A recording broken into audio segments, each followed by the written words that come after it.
여러분 안녕하십니까? 3월 20일 수요일 국민 든든 채널 KBS 라이브의 재난안전 119입니다. 실시간 재난안전 정보를 생방송으로 전해드립니다. 저는 KBS 기자 김나나입니다. 오늘 수도권 지역은 대체로 맑습니다만 우리나라 곳곳에 강풍특보부터 풍랑특보, 건조특보까지 다양한 기상특보가 내려져 있습니다.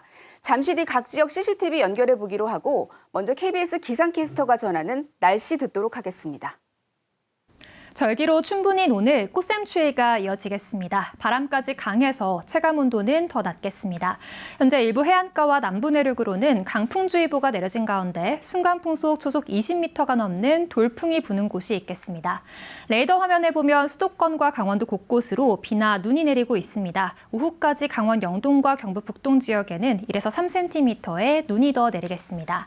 반면 일부 수도권과 충북, 영남 지역은 건조한 날씨가 이어지고 있습니다. 오늘 낮 최고 기온은 서울이 9도, 대전 10도, 대구 11도로 어제보다 낮겠습니다. 바다의 물결은 동해 먼바다에서 최고 5m로 매우 높게 일겠습니다. 모레 늦은 오후에 수도권과 충남 서해안을 시작으로 밤에는 전국에서 비가 내리겠습니다. 지금까지 날씨 전해드렸습니다.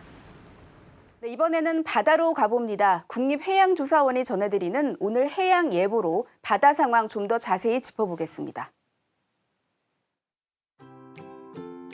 국립해양조사원에서 전해드리는 CCTV입니다. 특보는 오늘도 이어집니다. 해안선을 따라 강풍특보가 발효 중이고요. 전 해역에 풍랑특보까지 발표돼 파고가 높게 일겠습니다. 또 동해안을 중심으로 천둥 번개가 치겠으니까요. 해왕 정보는 필수로 알아보시기 바랍니다. 위에서는 바람이 강하게 불고 밑에서는 물결이 높게 일겠습니다. 특히 동해안과 제주해역은 물결이 2m를 넘기겠습니다. 안전을 위해 해상활동은 가급적 미뤄주시는 게 좋겠습니다. 대산 해무 CCTV 보시죠. 바람의 위력이 느껴지네요. CCTV가 바람에 흔들리고 있는데요. 바람 초속 11m가 되겠고 물결 1.2m가 되겠습니다. 목포 해무 CCTV입니다. 하늘은 쾌청하나 바다의 표정은 좋지 않네요. 파고 1.4m가 되겠고 바람은 초속 12m가 되겠습니다. 포항 해무 CCTV 보겠습니다. 경상권 동해안은 물결이 높게 일겠습니다. 2.4m가 되겠고요. 바람도 말썽이네요. 초속 11m가 되겠습니다. 계속해서 조석 정보입니다. 오전 9시 이후 고조 정보 보시면 안흥의 고조는 오후 1시 35분에 500cm, 인천은 약 50분 뒤인 2시 25분경에 643cm가량으로 해수면이 가장 높게 차오르겠습니다. 조류 정보 보겠습니다. 영흥도 서측은 오후 6시 20분경 1.2노트 세기로 최강유속이 나타나겠고요. 이는 하루 중 조류가 가장 빠른 시각이 되겠습니다. 이후 물살은 점점 느려져 오후 9시 35분을 기점으로 약해지겠습니다. 항행경보 정보입니다. 합동참모본부에서는 서해안 태안항 부근에서 해상사격 훈련을 실시합니다. 훈련 기간은 3월 20일 18시부터 22시까지 진행합니다. 자세한 정보는 국립해양조사원 누리집에서 확인하시기 바라며 항해 및 조업 선박은 훈련구역에 접근 금지하시기 바랍니다. 이상 CCTV였습니다. 네, 이번에는 전국 15,000곳을 연결한 KBS 재난감시 CCTV 영상으로 이 시각 주요 장소 몇 곳을 살펴보도록 하겠습니다. 네, 먼저 강원 삼척 광동댐 하류 부근입니다. 한국수자원공사 CCTV인데요. 댐 2개에 아직 눈이 쌓여 있는 것을 확인할 수 있습니다. 오전까지만 해도 대설특보가 내려질 만큼 꽤 많은 양의 눈이 내렸습니다만 지금은 그친 것으로 보입니다. 오늘 눈이나 비 온 곳들이 많아서 봄철 산불 예방에 어느 정도 도움이 될 것으로 보입니다만 바람이 강한 곳들이 많아서 방심은 하면 안 되겠습니다. 네, 다음은 경북 울진 금강송면 광회리 부근입니다. 국도 36호선을 보여주고 있는데요. 2년 전이었죠. 단일 시군으로 사상 최대 피해 면적을 남겼던 울진 산불이 난 곳의 부근이기도 합니다. 오늘 화창해 보이기는 합니다만 울진 지역에는 강풍주의보가 내려져 있어서 역시 산불 예방에 각별히 조심하셔야겠습니다. 네, 다음은 충남 태안 경렬 비열도 부근입니다. 서해의 독도라고 불리기도 하죠. 충남에서 가장 서쪽에 있는 섬에 저희 KBS 파노라마 카메라가 설치되어 있습니다. 파도가 꽤 강해 보이기도 하고요. 오늘 비가 오는 것은 아닙니다만 이런 약간 뿌연 하늘을 보이고 있습니다. 네, 다음은 경기 파주 가막산 일대 모습입니다. KBS 재난감시 CCTV 영상으로 확인할 수 있고요. 맑은 날에는 멀리 북한까지 보이기도 하는 곳인데 지금은 구름이 좀 끼어서 그렇게까지 보이지는 않습니다. 경기도와 충북, 전남, 경북, 또 경남과 서울 곳곳에 건조주의보가 내려져 있다는 점 유념하셔야겠습니다. 이번에는 교통 상황을 살펴보도록 하겠습니다. 이 시각 전국의 고속도로 상황은 어떤지, 또 사고 난 곳은 없는지 한국도로공사 연결하겠습니다. 네, 이 시각 고속도로에는 작업 구간으로 인해 갑작스럽게 차로 통행이 제한되는 곳들이 많이 살펴집니다. 최근 5년간 작업장에서 발생한 교통사고를 살펴보니 졸음과 전방주시 태만이 전체 사고의 92%였는데요. 이런 작업 상황을 미리 인지하기만 해도 사고를 피할 수 있으니까요. 전방주시는 항상 철저히 해주시기 바랍니다. 지도로 한눈에 살펴보는 고속도로 상황입니다. 교통량으로 인한 불편보다는 말씀드렸다시피 작업 구간이 많아서 주의가 필요하고요. 강원권 일부 구간에는 거센 눈발이 날리기 시작했습니다. 우선 작업 구간부터 살펴보도록 하겠습니다. 12번 무안 광주고속도로입니다. 무안 방향으로 동광산 요금소에서 서광산 나들목까지 상위 2개 차로나 막고 작업하면서 일대 후방 정체가 길게 이어지고 있습니다. 평균 속도 많이 떨어지기 때문에 시간 여유가 필요하겠고요. 55번 대구 부산고속도로 정체는 이어지지 않지만 상동 부근 양방향 1차로 막혀있기 때문에 전방 주시 잘하면서 사고에 대비해 주셔야겠습니다. 남해 일지선의 작업 상황은 변화 중입니다. 이 구간 참고운전에서 서마산에서 동마산까지 창원 쪽 이동에 참고하시고요. 충청권 상황 전해드리면 25번 논산 처단고속도로 논산 쪽으로 남풍세에서 차량터널까지 6km 구간 정체입니다. 충청권 지나는 1번 경부고속도로 상황 부산 쪽으로 옥천 1터널 부근 1차로 작업하면서 속도 줄이고요.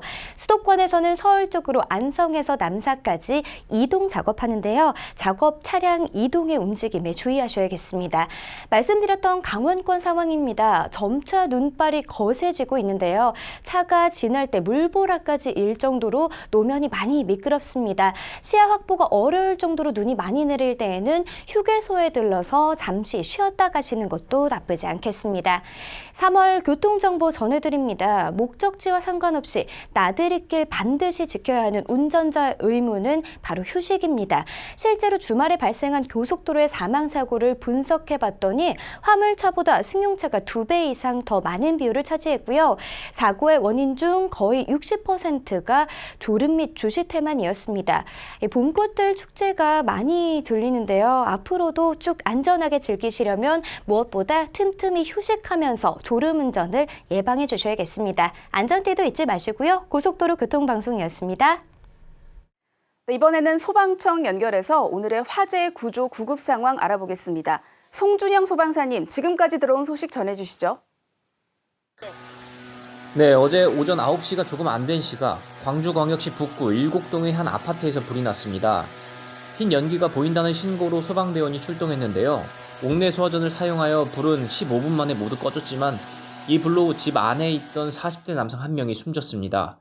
불은 거실에서 시작된 것으로 추정하고 있는데요. 정확한 화재 원인은 조사 중입니다. 옥내 소화전은 화재를 진화하기 위한 목적이라면 누구나 사용할 수 있는 소방시설인데요. 아파트에 사시는 분들이라면 함 앞에 붙어있는 사용법을 한번 읽어보면서 사용법을 숙지하는 등 조금의 관심으로 만일의 화재에 대비하는 것을 당부드립니다. 비슷한 시각 대구광역시 수성구 두산동에 있는 다가구 주택 2층에서 불이 났습니다.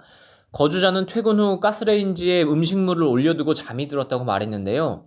음식물 조리 중 가스레인지 취급 부주의로 인한 화재로 추정하고 있습니다. 이 불로 2층 거주자 1명과 이를 구조하던 5층 거주자 2명이 연기를 흡입하여 병원으로 이송됐습니다. 오늘 새벽 3시쯤에는 경북 포항시 청하면에 있는 폐목 처리 업체에서 불이 났는데요. 불은 인근 목재 팔레트 제조업체와 인근 산으로 번져서 규모가 커졌습니다. 현재 큰 불은 잡힌 상태지만 현장에 목재가 많아 진화에 시간이 오래 걸릴 것으로 추정하고 있는데요. 불은 10시 기준 80%가량 진화된 상태라고 합니다. 진화 작업이 모두 끝난 후 정확한 화재 원인을 조사할 예정입니다. 지금까지 소방청에서 전해드렸습니다. 네, 오늘 미세먼지는 나쁘지 않습니다. 하지만 봄의 불청객, 또 침묵의 살인자라고 불릴 만큼 이 미세먼지 때문에 괴로울 날들이 점점 많아질 것 같은데요. 기획 영상 함께 보시겠습니다. 에어포칼립스. 공기를 뜻하는 에어와 재난을 뜻하는 아포칼립스의 합성어로 미세먼지로 인한 대재난을 말합니다. 이제 깨끗한 공기도 편의점에서 사서 마시는 날이 올 수도 있습니다.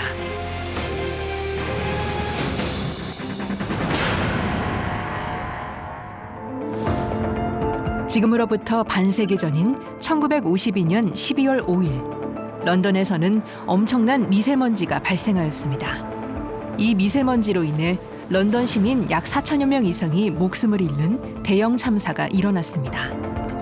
그리고 21세기인 지금, 미세먼지로 인한 사망자 수는 연간 700만 명으로 자동차 사고 사망자 수의 연간 125만 명의 5배가 넘습니다. 미세먼지의 역습. 그렇다면 가까운 우리 주변은 어떨까요? 과연 안전할까요? 학생들이 하루의 대부분을 지내는 학교. 체육 수업 등 외부 활동이 많은 학교는 미세먼지에 관해서 결코 안전지역이 아닙니다. 네, 미세먼지 때문에 마스크를 자주 쓰게 되는데 그러면은 확실히 안경에 김도 많이 끼고 입가 축축해져서 축농증 이런 것도 많이 생기고. 일단 하늘이 가장 탁해진 게 많이 보이고요. 눈도 건조하고 인공 눈물하고 마스크를 계속 써도 콧물도 많아진 것 같아서 마스크 쓰고 있는데도 기침도 많이 나오고 건조한 것 같아요. 청소년들의 미세먼지에 대한 노출은 성장 과정에 문제가 있을 수 있으며 비염, 아토피, 천식과 같은 폐질환 등 알레르기를 유발할 수 있습니다. 그리고 대부분의 폐질환의 환자들은 80% 이상이 비흡연자들입니다. 담배를 피우지 않는데 폐질환을 앓는 이유는 간접 흡연도 있지만 미세먼지도 큰 이유입니다. 먼지의 크기가 작아지면 작아질수록 호흡을 통해서 몸속 깊은 영역까지 들어가게 됩니다. 특히 나노 사이즈의 먼지나 울트라파인 파티클이라고 불리는 미세먼지들이 대부분 폐포 이상 들어가서 세포벽을 직접 통과합니다. 그리고 이렇게 몸속에 쌓이게 되는 미세먼지들은 각종 질병으로 나타나게 됩니다. 미세먼지의 역습. 이제 미세먼지는 우리에게 화재나 지진만큼 위험한 재난이 되었습니다. 그렇다면 미세먼지의 공격을 어떻게 효과적으로 막아낼 수 있을까요? 미세먼지 주의보나 경보가 있을 때에는 가능한 야외 활동을 줄이는 것이 좋습니다. 일반적으로 미세먼지가 여러 가지 건강 피해를 주는데 이럴 때 해야 될 일 중에서 잘못 이해하고 있는 부분 중에 하나는 환기는 항상 해야 하는 일입니다. 우리가 실내에서 생활을 하게 되면 실내는 굉장히 많은 오염물질들이 시간이 지나면 지날수록 높아지는 현상들을 갖기 때문에 환기라는 일은 우리 생활 속에서 꼭 해야 되는 일입니다. 학교에서도 일정 시간 이상이 지나게 되면 이산화탄소부터 건축자재나 가구에서 발생된 오염물질들이 계속 농도가 높아지는 현상들이 생겨나기 때문에 일정 시간이 지난 이후에는 필히 환기를 해줄 필요성이 있습니다. 또한 부득이하게 야외 활동을 해야 되는 경우는 마스크와 같은 것들을 이용하는 것도 하나의 방법인데, 마스크는 보통 KF라는 그 숫자로 표현을 하는데 KF 80 정도가 가장 호흡이 가능하면서도 먼지를 제거시켜주는 제거율이 높기 때문에 마스크도 선택을 할 때 잘 선택을 할 필요가 있겠습니다. 더군다나 마스크를 사용을 할 때는 하나 주의할 필요성이 있는 것이, 먼지는 제거시켜주지만 반대로 호흡량도 비례적으로 줄어들기 때문에 실제로 마스크를 쓰고 호흡에 약간이라도 거부 반응이나 저항 능력이 느껴지면 그때는 바로 마스크를 제거하는 것도 잘 기억을 했다가 마스크를 활용하는 방법 중에 한 가지라고 생각이 됩니다. 미세먼지는 일상에서 아무 전조 없이 다가와서 우리의 건강을 해치는 것이기에 더욱더 위험합니다. 지금부터라도 우리는 화재와 지진 등과 같은 등급의 재난으로 인식하고 대처해야 합니다. 그것이 미세먼지로부터 우리의 환경과 건강을 지키는 첫걸음이 될 것입니다. 네, 우리 동네 현장 한라인 순서입니다. 오늘은 경남 김해시 자율방재단장이신 김현무 단장 연결돼 있습니다. 네, 단장님 수고 많으십니다. 먼저 경남 김해시 자율방재단, 어떤 분들이 애써주시는지 소개부터 부탁드립니다. 네, 저희 김해시 자율방재단은 자연재난부터 사회재난까지 우리 생활에서 발생하고 있는 복합 재난의 예방과 방제 활동을 하고 있습니다. 주요 활동으로 건축물 지하층 조사, 한파 무더위 쉼터 점검, 저류지와 세월교 점검, 제설함 설치 및 점검 관리, 태풍과 집중호우 대비 대응 복구 활동, 이외에도 자연재난과 관련된 각종 캠페인과 훈련에도 적극적으로 참여하였습니다. 그리고 일상생활에서 빈번하게 발생하는 교통사고 예방을 위한 어린이 교통안전 체험 교육과 교통안전 캠페인도 정기적으로 하고 있습니다. 네, 김현무 단장님 계신 김해시 자율방재단은 지난해 전국 자율방재단 우수사례 경진대회에서 우수상을 받으셨더라고요. 성과가 궁금한데 자랑 한번 부탁드립니다. 네, 우수사례 경진대회는 행정안전부에서 주관하는 대회로 한 해 동안 전국의 방재단 중에 활동 실적이 뛰어난 지역자율방재단을 선별하여 순위를 매기는 대회입니다. 전국 17개 시도의 228개 지역자율방재단이 참여했는데요. 저희 김해시 자율방재단이 우수상이라는 큰 상을 받았습니다. 특히 이번의 수상은 기존의 자연재난 방제 활동과 더불어 사회재난과 함께 예방할 수 있는 복합재난 교육 사업으로 인한 것이기에 더 뜻깊은 보람을 느낄 수 있었습니다. 여러 가지 어려움들이 있었지만 김해 시장님을 비롯한 관계 공무원들의 적극적인 지원과 우리 방재단의 능동적인 참여가 있었기 때문이라고 생각합니다. 네, 특히 청소년들이 자율방재단에 가입을 해서 방재 활동을 하는 사례는 전국 최초라고 들었는데요. 이 청소년 자율방재단 어떤 활동을 주로 하는 곳인가요? 네, 다른 지역에서도 청소년 자율방재단이 만들어진 경우는 있습니다. 실질적인 활동을 한 경우는 김해가 처음입니다.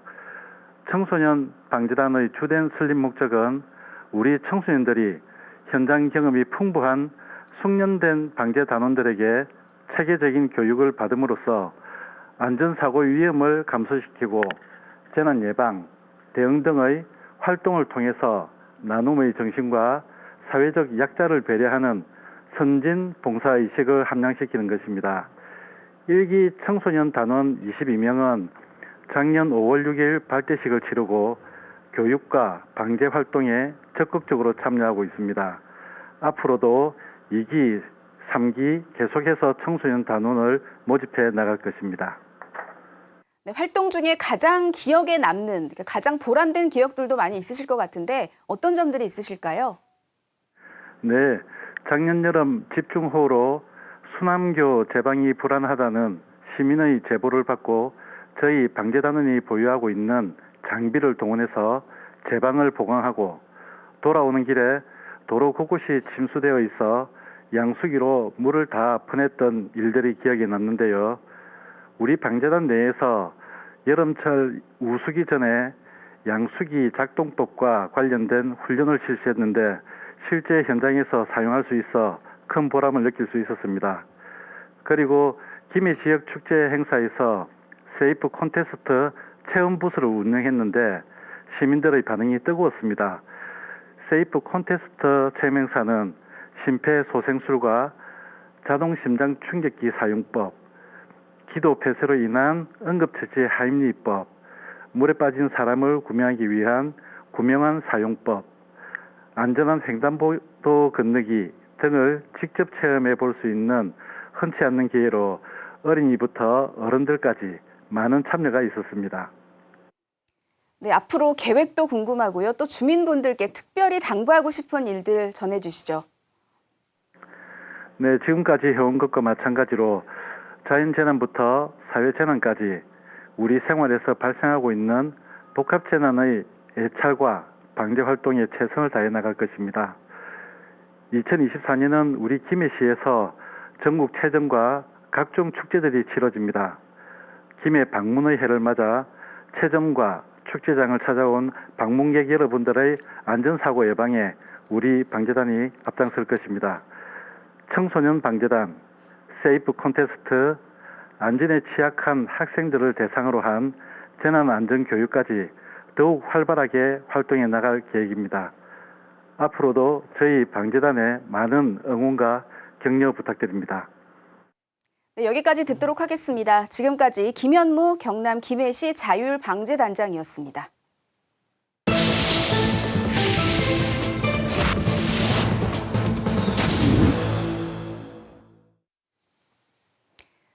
네, 실시간 재난안전 정보 안내방송 재난안전 119미 안전토크 시간입니다. 3월 20일 오늘은 절기상 춘분인데요. 이제 낮이 점점 더 길어지기 시작한다는 얘기고 곳곳에 행사나 모임도 당연히 점점 더 많아질 것으로 보입니다. 사람들이 많이 모일 때는 인파사고 위험도 커질 수밖에 없겠죠. 인파사고 전문가 한국안전전문가협회 이송규 회장 나와 계십니다. 회장님 안녕하세요. 네, 안녕하세요. 네, 먼저 이 질문을 좀 드리고 싶습니다. 오늘 밤에 서울에서 이 메이저리그 개막전이 열리죠. LA 다저스와 샌디에고 파드리스의 경기, 특히 오타니 선수와 김하성 선수 때문에 관심이 정말 집중이 되고 있는데 팬들이 고척 경기장에 많이 모일 것 같아요. 좀 걱정되는 부분도 있어서요. 어떻게 보시는지요? 그렇습니다. 우리는 지금 얼마 전에 지금 정확히 하면 한 1년 반 정도 지났거든요. 그때 이태원 압사 사고가 있었지 않습니까? 네. 그래서 굉장히 큰 어떤 참사가 일었었는데 그 이후로 우리 대한민국의 이제 안전에 대한 인파 사고에 대한 안전 제도는 향상됐다고 보거든요. 네. 그래서 이번에도 이런 것을 예방하기 위해서 서울시나 소방청, 경찰청이 촘촘한 안전 관리를 하고 있습니다. 게다가 또 참가하는 사람들이 안전의식도 경험을 했기 때문에 굉장히 높아졌어요. 네. 그러나 이제 한 가지 우리가 간과해서는 안 되는 것이 평상시 때는 사고가 나지 않거든요. 안전관리도 촘촘히 하고 있기 때문에. 그러나 사람들이 많이 모이는 곳에서는 그렇죠. 우리가 생각하지 않는 일들, 비상시 상황에 대비해야 되거든요. 특히 사람들이 많이 모이는 이런 경기장 같은 경우는 열광적인 분위기잖아요. 그래서 팬들끼리 싸움이 일어날 수도 있고요. 때로는 돌발 행동이 플레이어들끼리. 벌어질 가능성이 꽤 높은 곳이죠. 그렇죠. 예. 그런 것들을 대비하는 게 지금 이 순간에 가장 중요한 절차고 관리자는 물론이고 거기에 참석하는 사람은 또 이걸 꼭 간과하지 말도록 준비를 해야 될 것 같습니다. 네, 고척돔의 경기장의 상황도 좀 궁금한데요. 이게 네. 지하 2층, 지상 4층, 그리고 16,000석 정도 된다고 하더라고요. 네. 그만큼 규모가 크다는 얘기고 이 오가는 상황에서도 안전사고가 벌어질 수 있을 것 같아요. 특히 이제 사람들이 몰릴 경우에 보행로가 워낙 좁고 해서 사고 위험이 클 것 같은데 네. 어떨까요? 그렇습니다. 특히 이번에 고척돔 경기장은 하나의 그 특징이 하나 있거든요. 네. 넓다 보니까 경사도가 제일 높아요. 지금 경사도가 일반 경사도는 30도 이내거든요. 지금 고척돔의 경사도는 4층으로 돼 있어서 35도입니다. 그래서 굉장히 높은데 우리가 35도라고 보면은 지금 잘 감이 안 오시잖아요. 그만큼 가파르다는 얘기인가요? 그렇죠. 네. 우리가 그 지하 전철에 보면은 에스컬레이터 있죠. 예. 이게 30도입니다. 그보다 더 5도가 높기 때문에 어떤 그 사람들이 움직일 때 비상시에는 아주 위험한 상황이 되거든요.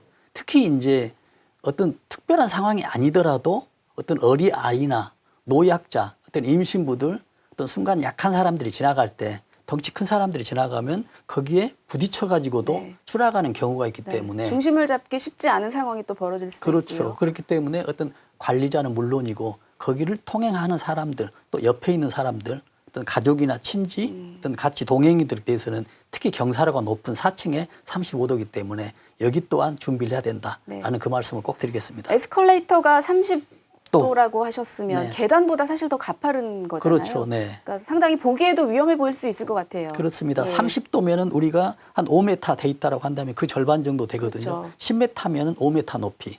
그러나 35도면은 굉장히 높죠. 네. 그래서 아주 위험합니다. 네, 정말 조심하셔야 될 네. 것 같습니다. 그리고 또 이 오가는 길에서의 안전도 생각을 해봐야 될 것 같은데 네. 특히 이제 행사 전후로 지하철역 주변에는 사람들이 많이 몰릴 수밖에 없고 네. 고척돔은 보니까 1호선 9일역이 제일 가깝더라고요. 네. 특히 경기가 끝난 뒤에 한꺼번에 지하철역으로 몰려갈 네. 때 어떤 점을 좀 유념하고 있어야 할까요? 우리는 평상시 때 지하철이 굉장히 만원이거든요. 네. 그 만원이 또 계단을 이용하고 에스컬레이터를 이용합니다. 그래서 평상시 때 문제가 없었어요. 지금도 평상시 문제가 없는데 만약에 이것도 비상시거든요. 특히 이제 지하철 에스컬레이터 같은 경우는 사람들이 많이 모일 때 비상시라는 경우는 우리가 인위적으로 집회 시위를 합니다. 특히 이제 사람이 많을 때 집회 시위를 하고요. 네. 또 어떤 폭동, 테러나 이런 것에 대비해서도 위험한 상황이 되고요. 근데 특히 이제 지하철 같은 경우는 작년에 어떤 경우가 있었냐면 5인 사고가 있었거든요. 지금 반대편에서 보는데 지하철 안에서 어떤 청년이 성인이 옷을 벗고 막 활보를 하는 거예요. 지하철 안에서. 그걸 이제 신고를 합니다. 근데 사고가 아닌데 약간 정신적으로 문제 있는 사람들이 활보를 했는데 그렇다 보니까는 사람들이 우왕좌왕하면서 대피를 하는 거예요. 위험하니까. 그럼 어느 한쪽으로 몰릴 가능성도 높고요. 그렇죠. 몰려가지고 결국은 10여 명이 부상을 당한 경우가 있었기 때문입니다. 왜냐하면 그 전에 우리는 밀집 사고에 대한 어떤 트라우마나 이런 게 있기 때문에 조금만 있어도 오인 사고로 착각할 수가 있어요. 그렇죠. 그러나 안전 측면에서는 미리 대비한다는 측면에서는 좋을 수도 있지만 모든 사람들이 다 이런 상황을 해버리면 사고가 나지 않았는데도 과잉 대피를 하다 보면 여기에 대한 2차적인 문제가 있기 때문에 이런 것 또한 준비를 하시고요. 이런 것들이 이제 안전 관리자 측면에서 어떤 관객들에게 소통하는 이런 것들이 잘 이루어져야 된다라는 그런 말씀을 드립니다. 네, 국내에서 일어난 인파사고 가운데서 뭐 이태원 참사는 많은 분들이 기억을 하실 것 같고요. 또 그리고 2005년이었죠. 경북 상주에서 콘서트장 사고도 있었잖아요. 이런 사고들이 왕왕 벌어지는 모양이에요. 네, 그렇습니다. 우리가 그 압사 사고는 이태원 압사 사고로만 알고 있는데 지금까지 데이터로 보면은 상당수의 많은 인원들이 지금 압사 사고가 났거든요. 지금 말씀하신 대로 2005년도에 보면 상주 콘서트장에 11명이 사망했었고요. 네, 지금 그래픽이 나오고 있는데요. 상주 콘서트장 사고 9번째 지금 보이는데 11명이 숨졌네요. 네. 그래서 여기서 가장 이제 큰 사고가 어디였었냐면 부산 공설운동장 1959년이었거든요. 여기 장소도 경기장입니다. 근데 경기장에서 어떻게 해서 이렇게 사고가 났었냐면요. 지금 여기에서 무슨 그 공연 행사가 있었습니다. 근데 밤이 됐는데 행사는 어느 정도 끝나려 하는데 갑자기 비가 오는 거예요. 이제 비상사태가 발생하잖아요. 그러니 사람들이 이동을 합니다. 출구 쪽으로. 근데 너무 많은 사람들이 몰려가는 거예요. 그러다 보니 경찰들이 이제 통제를 해야 되겠죠. 근데 통제를 어떻게 했냐면 그때 실수한 것이죠. 사람들이 많이 몰려오니 공포탄을 발사합니다. 사람들이 몰리지 않도록 하기 위해서. 그러면은 공포탄을 발사한 앞에서는 어느 정도 멈출지만은 뒤에서는 더 위험한 상황으로. 공포스러울 수 있죠. 그렇죠. 그러다 보니 2, 3초 정지되면서 그 수많은 사람들이 넘어지면서 지금 데이터상으로 67명이 사망했거든요. 숨진 사람만 그런 거고 부상자까지 합하면 더 150명 많은 정도 됐습니다. 근데 또 거기가 마침 또 경사진 곳이거든요. 그래서 이런 사고가 많은데요. 또 국내에서 보면은 경찰들의 이런 사고도 이야기하지만은 다른 경우도 많이 있거든요. 어떤 오인 사고냐면 옆에 뭐 불이 난 거예요. 옷에. 그러다 보니까 대피를 해야 된다. 어떤 밀집된 지역에서. 그러다 보니 피하면서 사고가 난 거거든요. 우리가 밀집 사고 하면 수백 명, 수십 명이 그 힘에 의해서 뭐 한두 사람이 사망하는 이렇게만 생각하는데 간단하게 생각하면 두세 명이 한 사람도 눌려서 사망하고 큰 중상이 이를 수도 있는 것이거든요. 그래서 큰 뭐 80kg 된다고 하면 두세 명만 있어도 2, 300kg가 되거든요. 그러다 보면은 어린아이 뭐 2, 30kg, 10분의 1도 안 되는 것은 눌려도 뭐 사망되는 그런 상황이기 때문에 사람이 적더라도 어떤 사람에 의해서 넘어질 수도 있고 압사될 수도 있다라는 그런 것을 꼭 잊지 않아야 되겠습니다. 네, 우리가 국내에서도 이런 사고들이 많습니다만 해외에서도 비슷한 사고들을 참 많이 보게 되거든요. 영상들도 많이 나오고 있고요. 해외 사례도 상당히 많죠. 해외 사례도 엄청 많은데 우리가 지금까지 몰랐었던 거거든요. 가장 큰 사고는 지금 사우디아라비아에서 성지순례 여기 보면요. 지금 최고 많이 난 사고가 2015년입니다. 성지순례에 지금 자체 사우디에서 발표한 건 710명으로 발표를 해요. 사망자만. 지금 그래픽을 보시면 성지순례 사망자가 나오는 그 정도 크기의 사고가 굉장히 자주 벌어진다는 얘기잖아요. 그렇죠. 그런데 보면은 옆에 AP통신에서는 발표를 몇 명으로 했냐면 2,411명으로 했습니다. 저거 차이가 꽤 큰 거네요. 차이가 지금 3배 이상이 나거든요. 그만큼 지금 통계가 정확하지 않을 뿐더러 사망자가 많다는 이유는 저만큼 몇천 명이 사망했기 때문에 정확한 통계가 잡히지 않았다라는 이제 그런 상황이 되는데 1990년도에 보면은 1,426명, 1,000명대 이상의 사망자가 나오고 있습니다. 그러나 우리는 이런 사실들을 잘 모르고 이렇게 간과하고 그런 상황이 되고 역시 사망자만 나온 통계이기 때문에 그렇습니다. 부상자까지 합하면 피해는 더 클 수밖에 없겠어요. 네, 그렇군요. 이 봄이 되고 오늘 춘분이라는 말씀을 앞서 전해드렸는데 이렇게 낮이 더 길어지고 날씨도 좀 더 훈훈해지고 하면 사람들이 야외 활동도 더 많이 하고 그렇다 보면 많이 몰릴 수밖에 없잖아요. 그만큼 안전사고 위험도 더 클 것 같은데 어떤 점들을 좀 예방하고 있어야 할까요? 그렇습니다. 우리가 이제 예방이 굉장히 중요한데요. 우리는 지금까지 이제 안전 이제 예방이라고 하면은 어떤 식으로 했었냐면 획일적인 안전 관리를 했거든요. 네. 예방을. 지금 어떤 얘기냐면 예를 들어서 이태원에 어떤 행사가 있다 하면은 경찰들이 100명이 투입한다면 면적당 경찰들이 뭐 어디 한 명, 면적당 한 명 골고루 이렇게 분포가 됐거든요. 네. 이런 획일적인 안전 방법이 아니고 이제는 어떤 상황에 따라서 상황에 맞는 맞춤형 안전관리가 필요하거든요. 무슨 내용이 무슨 내용이냐면 예를 들어 이런 경우가 있습니다. 이태원 같은 경우에 지금 행사가 피크 행사가 있잖아요. 그러면 9시다라고 한다면 8시나 7시 정도에는 이태원 역에 사람이 네. 제일 많이 모입니다. 네. 미리. 그러니까 경찰들이 여기에 미리 와 있어야 네, 됩니다. 맞습니다. 예. 그러면 여기서 행사가 또 9시가 되잖아요. 되면 행사장에 가죠. 그러면 행사장에 정착이 돼 있는데 행사하면서도 탑 가수가 나오면 탑 가수가 등장할 때가 있거든요. 이게 이제 시간적인 타이밍이거든요. 이때 이제 안전 관리를 그 부분에 스타가 입장할 때 그러네요. 또 해야 되거든요. 예. 그리고 또 중요한 거는 우리가 안에 내부에서 정말 즐기러 오는 사람들은 흥분된 상태거든요. 흥분된 상태는 어떤 올바르게 판단하지 않고 어떤 위험성이 있더라도 그 위험을 즐기는 상황이 될 수가 있거든요. 이런 것 상황에서는 안전관리요원들이 어떤 촘촘한 것들이 네. 필요하기 때문에 꼭 이런 축제나 사람들이 모인 곳에서는 이런 내용들이 꼭 필요하다. 네. 예방을 하는데 좀 관리 더 측면에서는 시간대별로, 상황별로. 예. 맞춤형으로 해야 되고 또 거기에 참가하는 사람들도 지금 상황에 따라 위험도가 달라지기 때문에 그걸 체감하면서 행동을 해야 되겠다라는 그 말씀을 드립니다. 네. 그 예방과 더불어서 만약에 이제 사고가 났을 경우 네. 이거를 감안한 대비도 미리 하고 있어야 될 것 같아요. 그렇습니다. 우리가 지금 안전 관리를 하면은 어떻게 이제 분류를 해서 하냐면요. 예방을 해야 됩니다. 예방은 네. 사고 나지 않게. 예. 그다음에 대비는 사고 났을 때 어떻게 할 거냐는 얘기죠. 그래서 우리가 사고 났을 때 어떻게 할 거냐면 우리가 여기서 화재가 났다 그러면 제일 먼저 어떤 소화기가 있어야 되겠죠. 이걸 대비하는 것이죠. 근데 만약에 축제 같은 경우 압사사고 있다 하면 대비를 해야 되는데 어떤 대비냐면 응급조치 요원이 있어야 되겠죠. 아니면은 또 순간적으로 뭐 전화를 하고 해야 되는 이런 주변에 응급조치를 해야 되는데 병원도 지금 몇 명의 의료진이 있는지 그것도 전부 다 대비를 해야 되겠죠. 사고를 나는 것을 대비하기 위해서. 네.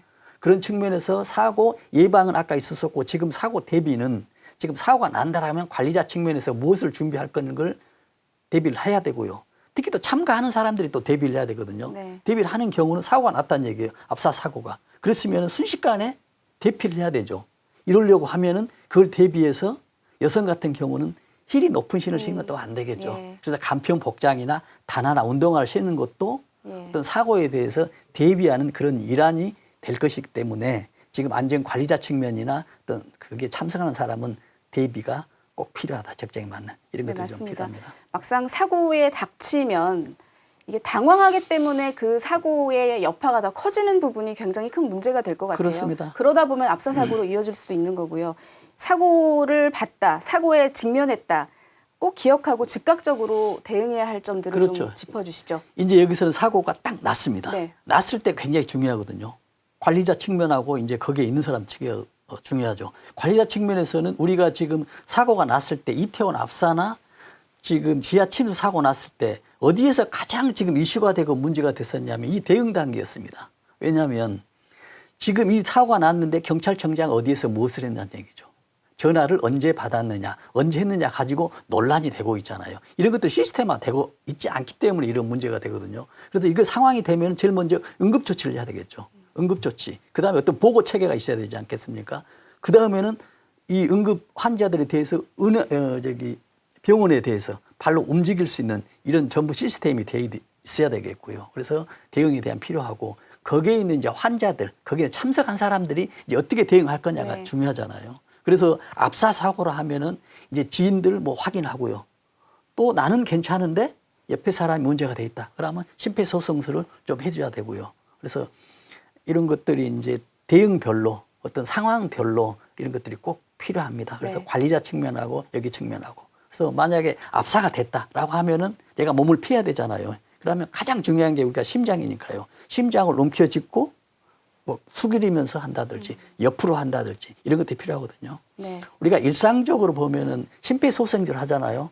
정상적인 상태에서 일반적인 생활에서 심장이 멎었을 때 심폐소생술은 회생률이 높은데 만약에 압력에 의해서 심장이 이제 쭈그러드는 것이거든요. 이건 심폐소생술을 하더라도 회생률이 굉장히 낮습니다. 그렇기 때문에 어떤 심장이나 이런 것들은 어떤 상황에 보호할 수 있는 네. 이런 자세들이 좀 필요하다는 것을 꼭 말씀드립니다. 개인별로 알고 있어야 되는 그런 구급 상황에서의 대처 요령도 굉장히 중요할 것 같고요. 네, 굉장히 중요하겠습니다. 그 이태원 참사를 계기로 이 정부나 이런 쪽에서 지켜줘야 할 매뉴얼들은 상당수 정비가 돼 가고 있는 상황입니다. 네. 특히 오는 7월부터죠. 네. 다중운집 인파 사고가 재난안전법상 재난으로 분류가 되고 여러 가지 정비들이 이루어지고 있는데 네. 어떻게 평가를 하고 계시나요? 그렇습니다. 지금 사고 난 지 지금 1년 반 만에 뭐 약간 1년 네. 정도 됐죠. 그래서 이제 됐는데 그래도 이제 다행입니다. 이제 재난이 압사의 어떤 그 압사가 재난에 포함됐는데 어떤 지금 내용이냐면 지금 재난이라는 것은 재난안전법에 그렇게 돼 있거든요. 사회재난하고 자연재난하고 분류되어 있습니다. 자연재난은 홍수가 났거나 지진이 났거나 이럴 때 자연재난이라 하고 사회재난은 무슨 화재가 났거나 뭐 붕괴가 됐거나 이런 걸 사회재난이라 하거든요. 그러면 사회재난이나 어떤 자연재난이나 재난이 발생하면 정부에서 재난 선포를 합니다. 근데 지금 이태원에 압사 사고가 났잖아요. 근데 재난 선포를 하려고 했니? 압사란 용어가 없는 거예요. 이 재난안전법에. 네. 그래서 이제 뭐 잠시 하루 정도 선포가 좀 늦었어요. 제 개인적인 입장에서는. 예. 왜 보니 없는 거예요. 그래서 이제 유권 해석을 합니다. 사회재난이라는 뭐 화재, 뭐 붕괴, 기타 등등에 등이 들어있었거든요. 등을 지금 압사로 해석해서 재난 선포를 했습니다. 네. 그 재난 선포를 해야만이 그 차후적인 시스템들이 그렇죠. 작동이 되거든요. 어떤 뭐 동원도 해야 되고. 그래서 그 법이 안 들었기 때문에 이걸 돼 있는데 아주 다행입니다만은 그래서 지금은 재난안전법에 사회재난이라는 압사가 들어 있습니다. 이 용어가. 그런데 더 이제 우리가 아쉬운 거는 더 추가로 해야 될 것은 앞으로 이런 압사뿐만이 아니라 새로운 재난들이 발생할 수가 있거든요. 그래서 이제 우리가 보통 신종 재난이라고 하는데 저는 가장 이제 중요한 게 디지털 재난입니다. 네. 우리가 휴대폰이 어느 순간 예. 안 됐다. 아니면 포털 사이트가 멈춰버렸다. 라고 한다면 어떻게 돼 있습니까? 그렇죠. 비슷한 일들이 뭐 없었던 것은 아니지만 정말 광범위한 범위의 그렇죠. 그 디지털 재난은 저희가 상상할 수 없는 결과를 초래할 수도 있겠죠. 저는 그런 상황들을 뭘로 이야기하냐면요. 우리는 심정지를 하잖아요. 이건 피지컬 심정지인데 저는 생활 심정지입니다. 국가 심정지, 네. 서울 심정지가 될 수 있어요. 사람은 살아있지만 우리 생활로는 모든 게 마비돼 버렸습니다. 여기에 대한 재난도 포함시켜서 세부적인 어떤 그 절차들을 마련하는 것이 이 법에 포함되어야 된다라는 그런 것을 꼭 부탁드리고 싶습니다. 예. 두 번 다시 없어야 할 재난들 얘기를 하고 있는데요. 마지막으로 이제 인파가 몰리는 계절이 되어서 점점 더 사람들이 몰릴 테고 당부 말씀 좀 부탁드릴게요. 그렇습니다. 저는 이제 인파 사고나 뭐 여러 사고, 큰 대형 사고를 보면은 여러 가지 원인을 우리가 방송에서 여러 가지 얘기를 하지 않습니까? 네. 가장 첫 번째 이야기하는 게 안전 불감증이라고 얘기를 하거든요. 근데 저는 안전 불감증보다도 더 중요한 요인을 안전 무지라고 생각하거든요. 네. 잘 모르기 때문에 안 됩니다. 거기에 있는 사람도 마찬가지지만 관리하는 사람도 마찬가지거든요. 이번에 압사 사고나 지하 침수도 마찬가지예요. 전화를 수십 번 받았는데 대응이 늦어요. 늦다는 얘기는 압사, 사람이 죽을 걸 몰랐다는 얘기입니다. 근데 그 당시에 만약에 불이 났다라고 전화를 받았다라면 얼마나 빨리 대응을 했겠냐는 얘기입니다. 훨씬 더 신속한 그렇죠. 조치가 이루어졌겠죠. 그러면 이 과정을 저는 안전무지로 보거든요. 예. 그래서 안전무지를 탑할 경우에는 지금과 같은 어떤 재난방송에 대해서 우리 국민들에게 안전관리자에게 어떤 안전에 대한 어떤 뭐 무지 이런 타파할 수 있는 이런 것들이 꼭 돼야 되고요. 예. 저는 이제 마지막으로 말씀드릴 거는 그러거든요. 지금 안전제도가 잘 돼야만이 안전할 수 있는 것이잖아요. 그러나 저는 이렇게 생각합니다. 아무리 좋은 안전제도라 할지라도 국민들이, 시민들이 함께하지 않으면 그 안전대책은 무용지물입니다. 그러나 만약에 안전대책이 아주 부실하다 하더라도 우리 국민들이 사용하는 국민들이, 활동하는 국민들이 안전하게 행동하면 사고가 나지 않거든요. 그러나 우리 국민들만의 몫이 아니라 안전제도는 안전제도로 최상의 안전제도가 돼야 되고 더불어 우리 국민들의 안전의식, 안전무지 타파, 안전불감증도 없어야 된 가정하에 그렇다라고 하면 우리 대한민국이 진정한 안전한 대한민국이 될 것으로 믿습니다. 네, 안전 불감증만 타파해야 할 게 아니라 안전 무지도 타파해야 한다. 네. 좋은 말씀 잘 들었습니다. 오늘은 여기까지 듣도록 하겠습니다. 지금까지 이송규 한국안전전문가연합회 회장이었습니다. 말씀 감사합니다. 네, 재난안전 119 오늘 저희가 준비한 소식은 여기까지입니다. 사고 없는 안전한 오후 보내시기 바랍니다. 내일도 유익하고 생생한 안전정보 전해드립니다. 시청해주신 여러분 고맙습니다.